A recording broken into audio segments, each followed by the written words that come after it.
গাররাকা বিরাব্বিকাল করিম। বান্দারে খাওয়াইলাম আমি, চালাইলাম আমি, রাখলাম আমি, দিলাম আমি, খুশি করলি তুই তারে, খুশি করলি তারে আমাকে নারাজ করে। বান্দা কি পেলি তার ভিতরে যে আমাকে ছেড়ে তুই চলে গেলি? বান্দা এই যাইতে যেতে ভুল করতে করতে আল্লাহকে নারাজ করেছে। 70-80 বছর হওয়ার পর আল্লাহর দিকে যাই নেই।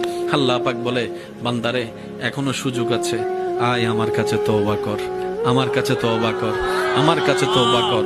তওবা মানি যে জায়গায় যাওয়ার কথা সেই জায়গায় না গিয়ে ভুল রাস্তায় চলে গেলাম।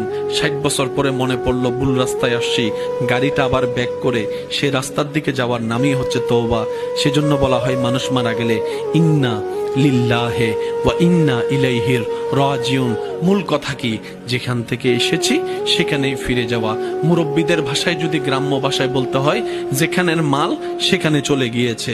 যেভাবে আমাদের গ্রামের সমাজে মানুষে বলে, আমাদের আশাটা যেখান থেকে যেতে হবে সেখানে। মৃত্যুতে সে আয়াতটা বারবার শোনানো হয়, পড়ানো হয়। তওবা মানে হচ্ছে ওই রবের থেকে এসে শয়তানের পথে গিয়ে, শয়তান থেকে তালাক নিয়ে, শয়তান থেকে ডিভোর্স নিয়ে, শয়তান থেকে ব্রেকআপ নিয়ে, শয়তানকে আই হেট ইউ বলে রবের রহমতের দিকে ফিরে আসার নাম তওবা।